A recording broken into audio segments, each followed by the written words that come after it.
Hello everyone, we are going to start with another lecture of absorption costing. अच्छा, इसमें हम लोगों ने कुछ एक क्वेश्चन मेरे ख्याल में लास्ट सेशन में हम लोगों ने किया था और वो बेसिकली ये वाला क्वेश्चन था. Let me try to have a quick recap of this question first. इसके ऊपर हमने एब्जॉर्प्शन कॉस्टिंग पे बात की थी और एब्जॉर्प्शन कॉस्टिंग में जो हमारा डिस्कशन हुआ था वो ये था कि जब कभी भी हम प्रोडक्ट की कॉस्ट की बात करते हैं तो एब्जॉर्प्शन कॉस्टिंग में we always treat fixed production overhead as a product cost. And when I'm saying that fixed production overheads are treated as a product cost, that means we will include fixed production overheads into the cost of the product, right? And so that means what? That means whenever you calculate the cost of finished product, you will include direct material, direct labor, direct expenses, which is prime cost, variable production overhead, and along with that, we also include fixed overheads into the in the product cost, right? And then we have made a profit and loss account, and in this profit and loss account, uh, we actually we actually practice that part, and we included direct material cost, direct labor cost, variable overhead cost, and fixed overhead cost into the cost of the product. Fixed cost was not given in the question, so we have calculated that first, and then we included it into the cost of the product by adding that part here. So 67.25 was the manufacturing cost per unit. We multiplied it with the production quantity, which was around 2,40,000 units, and then we did our closing stock. So मेरे पास unadjusted GP आ गया. Then we calculated under over absorption, and then we have calculated the final profit, right? So in this question we are going to do the same. We are going to do the same thing. अच्छा, कुछ चीज़ें मैंने आप लोगों की class में discuss कर ली थी, तो आप लोग उसको भी देख लीजिएगा. मीनवाइल मैं कोशिश करूंगी कि उसको मैं रिपीट कर दूं. So let's quickly start with this. Let's see what we can do here. Zulfikar Limited makes and sells a single product and has a total production capacity of 30,000 units per month. That means this company can maximum produce 30,000 units, not more than that. The company budgeted the following information for the month of January 20x4. Normal capacity is of 27,000 units. That means, what do you mean by this? See, normal capacity means the average capacity, right? So the average capacity of company is 27,000. Normally company manufacture 27,000 units, but company can manufacture 30,000 units, right? उसके बाद फिर examiner ने आपको variable cost per unit दी. Variable cost में variable production cost भी आ रहा है, variable selling cost भी आ रहा है. वेरिएबल प्रोडक्शन कॉस्ट का मतलब इसमें डायरेक्ट मटेरियल है, इसमें डायरेक्ट लेबर है, इसमें डायरेक्ट एक्सपेंसेस हैं, और इसमें वेरिएबल प्रोडक्शन ओवरहेड है. ठीक है, फिक्स प्रोडक्शन ओवरहेड इसलिए नहीं है क्योंकि ये वेरिएबल प्रोडक्शन कॉस्ट है. अगर वो सिर्फ प्रोडक्शन कॉस्ट कहता तो उसमें जाहिर सी बात है फिक्स कॉस्ट भी आती. ठीक है. और सेलिंग एंड एडमिनिस्ट्रेशन कॉस्ट है. सेलिंग कॉस्ट का मतलब ये है कि this is a cost which is by nature variable, and that is selling cost. आप उसको सेल्स कमीशन वगैरह की एग्जांपल से समझ सकते हैं, बिकॉज वो कॉस्ट ऐसी है जो कि आपकी एक्टिविटी के लेवल के लिहाज से चेंज होगी. अच्छा, फिक्स्ड ओवरहेड उसने आपको अलग से दे दिए. फिक्स्ड ओवरहेड में उसने आपको क्या क्या दिया है? फिक्स्ड ओवरहेड में उसने आपको प्रोडक्शन रिलेटेड कॉस्ट दी है और सेलिंग रिलेटेड कॉस्ट दी है. उसके बाद उसने एक्चुअल डेटा आपको बता दिया कि जी एक्चुअल जो डेटा था 20x4 का, उसमें एक्चुअल प्रोडक्शन हमने 24,000 यूनिट्स की है. एक्चुअल सेल्स हमने 22,000 यूनिट्स की, और ओपनिंग स्टॉक जो था हमारे पास 2,000 यूनिट्स का था. और मैंने आप लोगों को वैसे तो ये क्वेश्चन होमवर्क में दिया था. मैंने कहा था कि इस पॉइंट के बगैर आप लोग ये क्वेश्चन कीजिएगा, and I am pretty sure आप लोगों ने नहीं किया होगा. तो बहरहाल हम इस पॉइंट को भी डिस्कस कर लेंगे कि इस क्वेश्चन में कैसे करना है. So let's quickly start with this question. Let's see what we can do here. See, we are going to start with the sales revenue, right? Sales revenue is what? Selling price multiplied by the sales volume. Okay. So selling price is around 250, multiplied by sales volume as 22,000, right? So 250 multiplied by 22,000 is 5,500. So this is the sales revenue. ठीक है. उसके बाद हम लोग deduct करते हैं cost of goods sold. Cost of goods sold में सबसे पहले आता है ओपनिंग स्टॉक। अच्छा, जो ओपनिंग स्टॉक है उस ओपनिंग स्टॉक को हम लोग अगर एग्जाम में कोई वैल्यूएशन उसने दी हुई है तो हम उसी पे वैल्यू करेंगे। सॉरी, क्वेश्चन में अगर कोई वैल्यूएशन दी हुई है तो हम उसी पे वैल्यू करेंगे, मतलब लास्ट ईयर की इन्वेंट्री की अगर वैल्यूएशन दी हुई है। और अगर उसने ओपनिंग स्टॉक की वैल्यूएशन नहीं दी, जैसे इस क्वेश्चन में ओपनिंग स्टॉक की वैल्यूएशन नहीं है, तो उस केस में फिर हम उसको उसी अमाउंट पे वैल्यू करेंगे जिस अमाउंट पे इस साल का स्टॉक वैल्यू हो रहा है। सो अब इस साल का स्टॉक किस पे वैल्यू हो रहा है, लेट्स स्टार्ट विद दिस। देखिए, एब्जॉर्प्शन कॉस्टिंग है तो मैन्युफैक्चरिंग कॉस्ट पर यूनिट निकालनी है, और मैन्युफैक्चरिंग कॉस्ट पर यूनिट का मतलब है कि इसमें आएगा डायरेक्ट मटेरियल। चलें, जगह कम है तो हम इसको यूं लिख लेते हैं, इसमें आएगी prime cost, variable production overhead और फिक्स प्रोडक्शन ओवरहेड। ठीक है। अच्छा, प्राइम कॉस्ट और वेरिएबल ओवरहेड्स ये मिला के उसने 110 आपको दिया हुआ है। अच्छा, फिक्स प्रोडक्शन ओवरहेड उसने आपको क्वेश्चन में नहीं दिया, so we have to divide this 756,000 with some figure. Now, with which figure we should divide it? We have two options, either 30,000 or 27,000, and we have mutually decided that we should divide it with 27,000 because 27,000 is the normal capacity. We are not manufacturing 30,000 units. तो जब हम 30,000 units बना ही नहीं रहे हैं तो उस पर एब्जॉर्ब करने की कोई लॉजिक ही नहीं है। तो जब हमने स्टार्टिंग में ये रेट कैलकुलेट किया होगा तो हमने उसको डिवाइड किया होगा 27,000 पे, बिकॉज ये हमारी नॉर्मल कैपेसिटी है।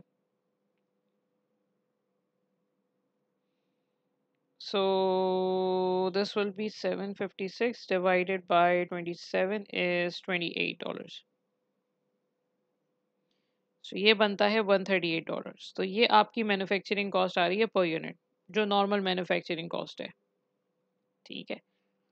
सो ये हो जाएगा 2000 मल्टीप्लाई बाय 138। 138 times 2000 is 276,000। ठीक है। उसके बाद हम लोग ऐड करेंगे उसमें production cost.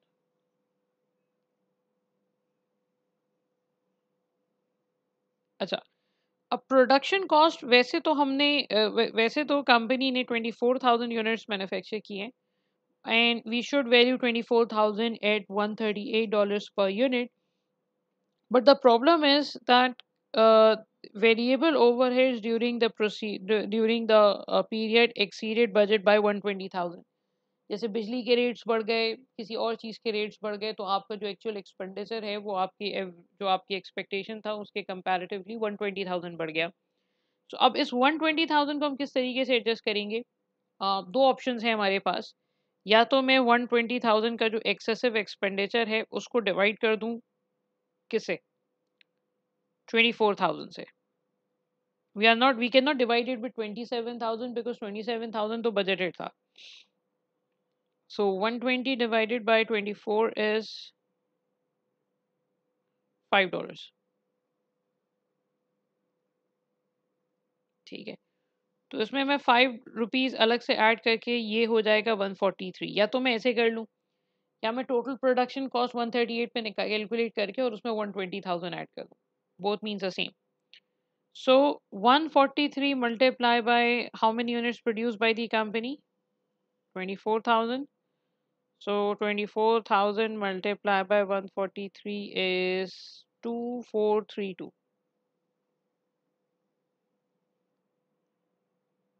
Sorry, 3432।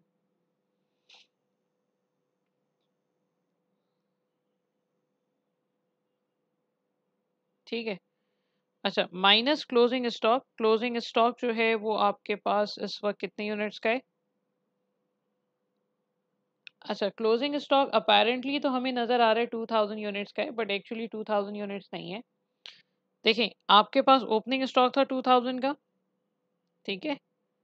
Opening stock 2000 था, फिर हमने प्रोडक्शन की 24,000 की, फिर हमने सेल किया 22,000। So we are left with 4,000 units. So 4,000 units का closing stock times 138, sorry, 143.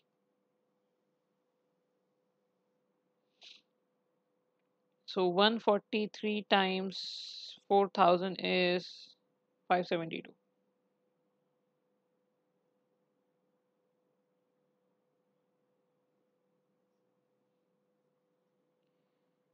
So ये हो जाएगा 276 plus 3432 minus 572, 3136.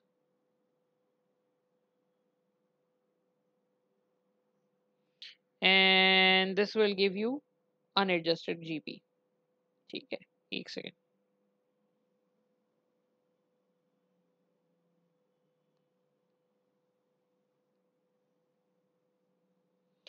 अच्छा, अनएडजस्टेड जीपी हो जाएगा -5500 इज 2364. ठीक है.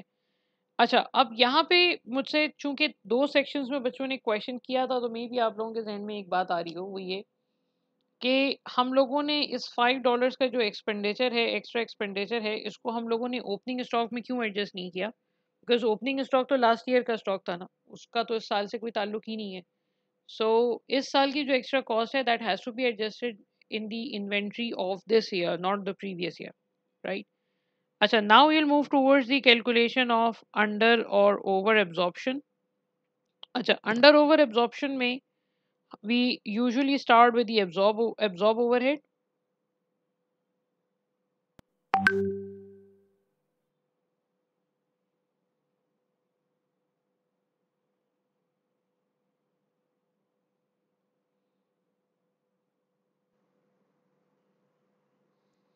Acha, absorb overhead is basically overhead absorption rate multiplied by the actual activity level. So जो fixed overhead absorption rate हम लोगों ने यहाँ पे calculate किया था, वो 28 था. So we'll multiply 28 with the actual production. Actual production is 24,000. So I don't know, आप ही लोगों के सेक्शन में ये पेन काम करना क्यों छोड़ देता है? 28 multiplied by 24,000 is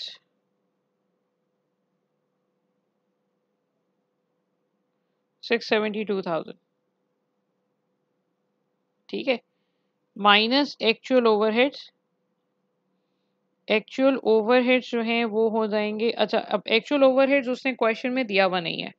जब क्वेश्चन में दिया हुआ नहीं है तो we need to check if there is any budget, if there are any budgeted overheads, because हम बजट और एक्चुअल को इक्वेट कर देते हैं. सो बजटेड ओवरहेड्स उसने क्वेश्चन में यहाँ पे दिए हुए हैं तकरीबन 756,000 के. So we will consider budgeted overheads, actual overheads to be same as budgeted. तो ये हो जाएगा 756,000. तो 672 minus 756,000 will give you around 84,000. ठीक है, अब 84,000 अंडर एब्जॉर्ब है या ओवर एब्जॉर्ब है, ये सोचें आप जरा. एब्जॉर्ब ओवरहेड कम है तो अंडर एब्जॉर्प्शन. ठीक है, और अंडर एब्जॉर्प्शन अगर कभी भी होती है तो प्रॉफिट एंड लॉस अकाउंट से हम उसको माइनस करते हैं. So this will give you the adjusted profit.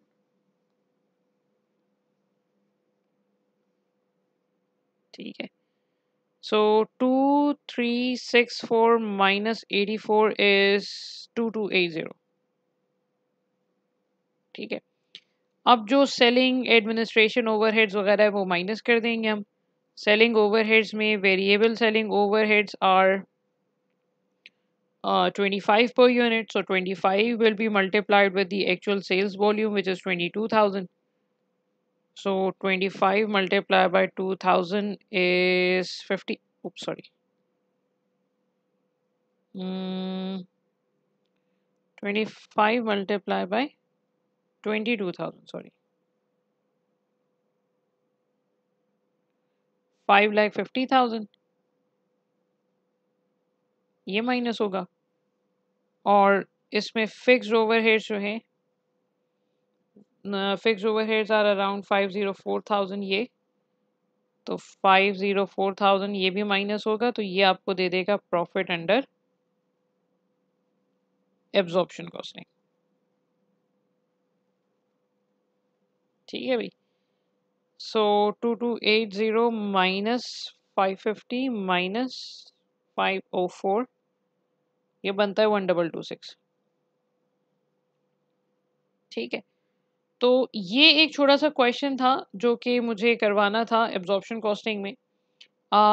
इसमें दो चीज़ें इंपॉर्टेंट हैं। पहली चीज़ तो ये कि वेरिएबल ओवरहेड में अगर कोई चेंज आ रहा है तो उसको हम लोग अलग से अंडर ओवर में एडजस्ट नहीं कर रहे, उसको हम कॉस्ट ऑफ गुड सोल्ड जो स्टेटमेंट है उसी में एडजस्ट करेंगे। लेकिन जो फिक्स ओवरहेड की वजह से जो भी अंडर ओवर आ रहा है उसको हम एडजस्ट करते हैं, प्रॉफिट उसको हम as a period cost charge कर देते हैं आपके प्रॉफिट एंड लॉस अकाउंट में, उसको फिर हम प्रोडक्ट कॉस्ट का part. Alright, so now we are moving towards the same Zulfikar company question, but now we are doing the same question under marginal costing, and then we will see how different marginal costing is from absorption costing, right? So let's start with this question very quickly. Let's see what we can do here. Alright, so the question, we know what is the question. We know that budgeted production capacity, maximum production capacity is 30,000 units per month. Normal capacity is 27,000. Variable production cost is $10. Fixed variable selling cost is 25. Fixed production cost is 756. Fixed selling cost is 504,000. Production cost is production. Actual production was 24,000. Actual sales were 22,000. Closing stock was 2,000 units. And during the period, actual fixed variable overhead exceeded the budget by 120,000 units. So we have to deal with all these things. Let's see what we can do here. See, we have to start from sales revenue, right? So sales revenue in both cases will remain same. I mean, selling price is 250 per unit, and we will multiply it with the sales volume, which is 22,000, right? So 250 times 22,000 is around 5,500, right? And then we will deduct, since this is marginal costing, we will deduct variable cost of sales. That is the first difference as compared with absorption costing, because in absorption costing we deduct cost of goods sold. In this case we are deducting variable cost of sales. So automatically we are not automatically, that means we are not going to consider any fixed cost in this whole phase of cost of sales, right? We will start with the opening work in progress, sorry, opening stock. All right, opening stock in this case is 2,000 units, right? And 2,000 units will be valued on the basis of variable production cost, which is in this case 110. So 2,000 units multiplied by 110 will give you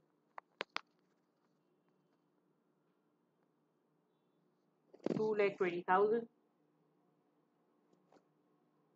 All these figures are in thousands, right? Then we will add variable production cost.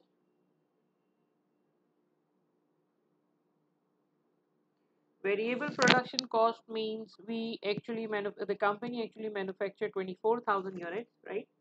And per unit cost is although 110, but there is a problem here. The problem is variable factory overhead exceeded the budget by $120,000. That 120,000 rupees. That means whatever we have estimated, the actual was higher as compared with the expected overheads. So how can we deal with it? 120,000 is the extra amount, and we have to distribute it on the basis of 24,000 units, which is the actual production quantity. So that will be around $5, 5 rupees per unit. This is the extra cost which we have to adjust in the production cost, because obviously actual cost was higher. So production cost इस period की जो production cost है वो हो जाएगी 24,000 times 115. How? Why 115? Because 110 तो original थी, plus ये जो एक्स्ट्रा $5 है, that's going to be 115. So 24,000 multiplied by 115 is 2760.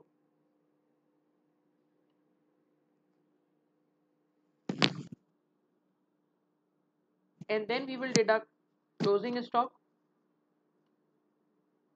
Closing stock in this case is going to be 4000 because opening 2000 था, production हमने 24 की, altogether 26 minus sales volume is 22,000.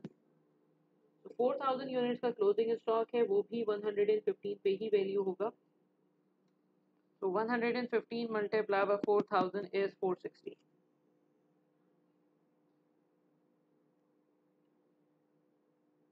Right.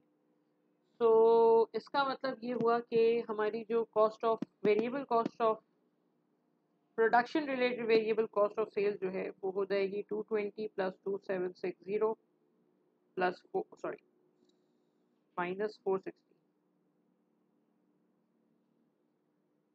2520.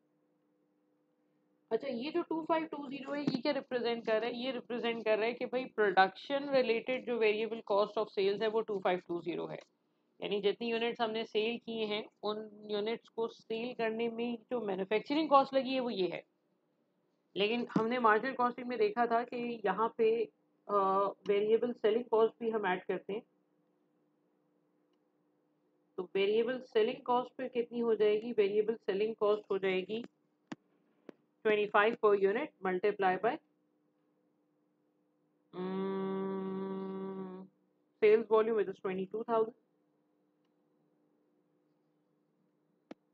22 multiplied by 25 is 5,50,000. ये दोनों plus हो जाएंगी क्योंकि ये भी कॉस्ट है और ये भी कॉस्ट है. सो 2520 प्लस 3070, ये जब आप माइनस करेंगे तो आपको मिल जाएगा कंट्रीब्यूशन. ठीक है, कंट्रीब्यूशन हो जाएगा 5500 माइनस 3070 इज 2430. ठीक है, मैंने पहले भी कहा था कि कंट्रीब्यूशन कह लें, कंट्रीब्यूशन मार्जिन कह लें, एक ही चीज़ है. और कंट्रीब्यूशन का मतलब होता है सेल्स माइनस वेरिएबल कॉस्ट होगी. इसमें फिक्स कॉस्ट यूजुअली हम माइनस नहीं करते. अच्छा, इसके बाद जितनी भी फिक्स कॉस्ट है, एक्चुअल फिक्स कॉस्ट, वो यहाँ से डिडक्ट हो जाएगी. फिक्स कॉस्ट जो है वो 756,000 थी प्रोडक्शन रिलेटेड फिक्स कॉस्ट.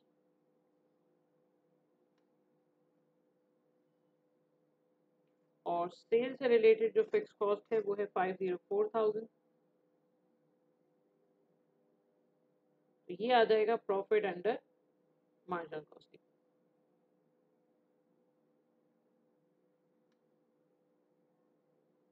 ठीक है भाई. अच्छा, तो 2430 माइनस 756 माइनस 504 इज 1170. राइट. अब मसला अगेन वही है जैसे हमने क्लास में भी डिस्कशन की थी कि भाई आपका एब्जॉर्प्शन कॉस्टिंग का प्रॉफिट आ रहा है डिफरेंट आ रहा है, मार्जिनल कॉस्टिंग का प्रॉफिट डिफरेंट आ रहा है, तो इन दोनों को रिकंसाइल कैसे करेंगे? ठीक है, इसमें प्रॉफिट था 1226 का एब्जॉर्प्शन का, तो इसको रिकंसाइल भी कर लेते हैं. अच्छा, रिकंसिलेशन करने के लिए हम लोग स्टार्ट करेंगे प्रॉफिट अंडर एब्जॉर्प्शन कॉस्टिंग से. ठीक है, उसके बाद हम लोग एडजस्ट करते हैं चेंज इन क्लोजिंग स्टॉक. अच्छा, ओपनिंग स्टॉक 2000 का था, क्लोजिंग स्टॉक 4000 का है. ओपनिंग स्टॉक 2000 का है, फिर हमने प्रोडक्शन की 24 की, फिर हमने सेल किया 22, और फिर क्लोजिंग स्टॉक जो है वो 4000 बचेगा. वैसे भी प्रोडक्शन सेल से 2000 ज़्यादा है तो क्लोजिंग ओपनिंग से 2000 ज़्यादा होगा.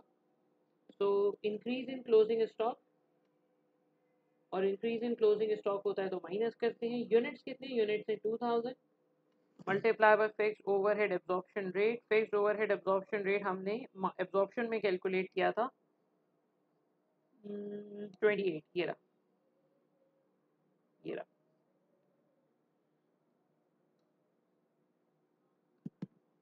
So 28 multiplied by 2000 is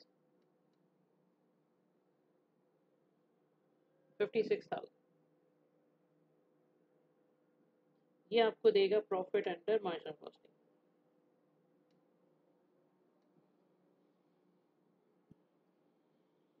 1170. This is the same profit what we have calculated in marginal costing, right? So this is a very simple example of absorption and marginal costing, how to deal with this, right. हम अगर ये सही नहीं होता तो फिर इसका जो आंसर है वो रीगन साइड नहीं होता। ठीक है जी। Thank you for watching this video. Take care.